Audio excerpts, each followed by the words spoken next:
America loves sports. However, when it comes to rugby, many Americans have never even seen a game or understand how to play. Probably because they don't know the rules. It's true rugby is one of the roughest games on the planet, but you have to ask, how rough is it? Rugby is a very rough sport. Rugby is very rough because basically the game is just running and hitting. Most people think it's like football without equipment, but You have 30 guys on the field at the same time running around, playing offense and defense, trying to take each other's heads off. as long as you know what you're doing on the field, you're going to be safe and you're going to get through the game. So rugby isn't a game for those who bruise easily. But believe it or not, there are rules about how hard you can hit. My favorite part about playing rugby is hitting people. Generally, the referee takes into account the circumstances and makes the call. However, there are a few guidelines that you must follow. No tackling above the shoulders, and no dangerous charging. Oh yeah, and when you go to the ground, release the ball. The most important part is keeping everyone on the field safe. Which brings us to our next point, players and positions. Rugby law states that only 15 players for each team can be on the field at any time.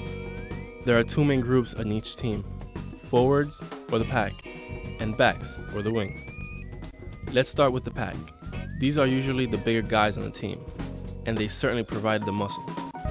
The other side of the team, the wing, is usually the smaller guys. They provide speed and agility. If there is one player to watch, it's the scrum half. He is a key player on the field. The scrum half is the link between the pack and the wing, and his name comes from one of the most important parts of the game, the scrum.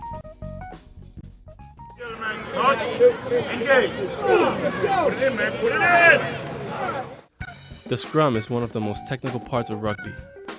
Let's see what these seasoned vets have to say about it. A scrum is when there's a stoppage of play because of a minor infraction, such as a forward pass or a drop forward. When all the big guys get together and they lock heads like this. Get in the middle and they scrum, they throw the ball in, and both teams try to push each other off the ball and heel the ball back to their side, to the back of the scrum where it's passed out to the backs. So you're probably wondering what happens next. Well, it all involves ball movement.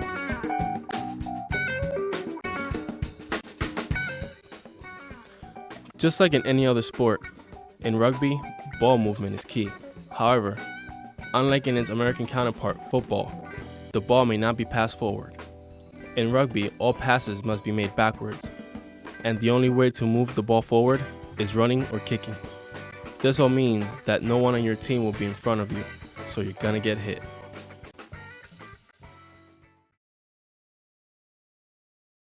Just like in any sport, in rugby, there are sidelines. And when the ball goes out, play has to be restarted. Similar to soccer, there is a throw into another player. In rugby, however, that teammate is lifted into the air. The player throwing the ball cannot give any advantage to his team. The ball needs to be thrown in straight between the two teams. So how does the team with the ball have an advantage? Each team has a number of calls that they set up that determine which player is going to get the ball. Rucking and mauling. As we said earlier, when a player goes to the ground, he must release the ball. However, sometimes going to the ground isn't the best option. Let's see what those vets have to say about a little thing called the maul. A maul? It's usually when you go into a tackle. The person stays up like this, and the person from your team comes in and drives with you. And the pack comes around and forms the maul. Your team tries to push you along as a unit. And you can strip the ball out and give it back to your team for a wing out. No matter who you are, you can't always stay on your feet. When you do go to the ground and the ball is up for grabs, your teammates form what is called a ruck over you. In a ruck, both teams push over the ball in order to gain possession. Either way, the ball is moved out by the scrum half to the wing and the game goes on, hopefully resulting in this next topic.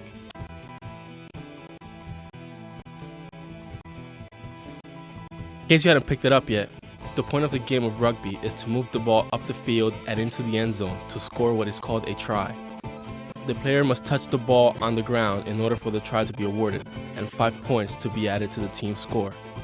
After the try, there's a free kick, worth 2 points, taking 15 yards back from where the ball is touched down. There are also penalty kicks and kicks from the field that are both worth 3 points.